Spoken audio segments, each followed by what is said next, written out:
This is a Democrat study. Why are they so rotten? What is the takeaway here? And the headline is left-wing ideas have wrecked Democrats' brand, new report warns. And this is the Democrat Party's own study. Democrats have badly weakened their party with left-leaning ideas and rhetoric growing only, I bet this ties in with your No Kings protest, with self-described white liberals while losing ground with other voters, according to a center-left group's report shared first with Semaphore. The group, which is called Welcome, consulted hundreds of thousands of voters over 6 months for a broad finding, including 70%. 70% of voters think the Democrat Party is, quote, out of touch. Most voters, the group found, believe the party over-prioritizes issues like protecting the rights of LGBTQ plus Americans, fighting climate change, while not caring about securing the border or lowering the rate of crime. And as a result, they say that they have completely misjudged the audience as a whole, and that, I mean, I think they're right on this, Buck. The reason they're losing elections is not because voters aren't hearing their message. It's because voters are hearing their message and they are profoundly rejecting it. And the data in here is really just kind of very fascinating to see. For instance, they talk about racial groups 828% more in the Democrat Party now, Buck, compared to in 2012. Think about some of this stuff. They talk about environmental justice, 333% more.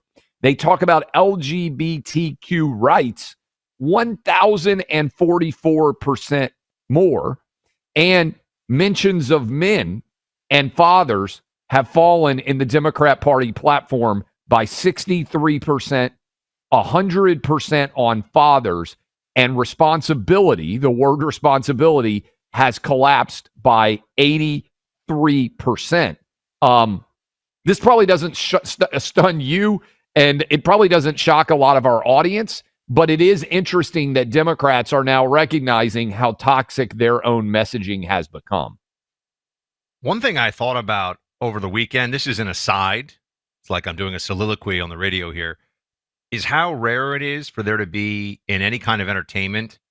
Carrie went to sleep, and so when she goes to bed before me, I watch anything that I know she hates, like sci-fi. So I tried out the Halo show on Netflix because I know the video game. It's okay. But I was thinking about this because, the lead guy is, badass and the whole thing. I thought, what? How many shows are there that show, but you don't know anything about this guy's family or anything, but how many shows are there where the dad is actually somebody that I've been preaching this as a dad, that you're like, that's the closest thing I can think of would be years ago. I mean, I think Coach Eric Taylor in Friday Night Lights was a really solid dad, masculine, good at his job, take care of his family. He was a solid dad. I think that was one of the kind of subtle but strong appeals of that show. Now, he does move in the end because his wife's career forces him to. Sorry, spoiler alert. But I feel like he's a solid dad, right? There's so many things out there in entertainment where the dad is like this bumbling buffoon, or the dad is an absentee. Well, it depends. You have a lot of divorce and absentee dads if the dad is white in media. You see a lot of that, and in media, that's the depiction of it. And you sit there and you say to yourself, this doesn't have to be this way. Back to the demographics, though, because you opened the door to this. Now I'm going back on track here with you, Clay. But yeah, just someone let me know if there is a great show where there's a dad that you're like, this is a dad that American men should look up to. Or I opened or one of our hours that you were out on this exact thing. There's a clip up, I think, on YouTube. You're hitting on something, I think, independent, because I think you were out. We have effectively written dads out of. I'm not able to listen to the show when I'm out, unfortunately. No. We have effectively, and I argue about this in the new book that I've got. We've effectively written men out of pop culture. Dads. You have extremely powerful moms. moms the that time. do a great job. Like, it's the foundation, I would argue. But it's not just that we've written them out now, Buck. It's that it's a repudiation of everything we grew up with. They also have moms that are kind of pretending to be dads, which is a whole other part of the totally. I mean, you're trying to fill both roles, but I mean, and it's a repudiation of the era in which we grew up. And again, I'm not saying that Bill Cosby. I'm talking about the show, the Cosby Show, Growing Pains, Full House, where they wrote the moms out. Like, you run through most of 80s and 90s, Fresh Prince of Bel-Air, Family Matters, white and black dads that were incredibly prominent. The dads Tim the commanded Toolman respect. Taylor. The dads were real dads who commanded respect. We've completely, I didn't know you would talk about this, but this is something that I really think about, because if I'm going through shows that I'm going to watch, I don't consume a lot of pop culture when I do. It's just all these dads. And it's weird too, because I know dads who are, fantastic providers, fantastic husbands. They're trying to be in great shape and be strong, and they've got cool hobbies, and they want to teach their boys, and they're taking them hunting or they're taking them fishing. I know dads like that, and yet I see no dads like that in the media. So I know they exist in the wild because I have friends who are like that. Meanwhile, no depictions whatsoever.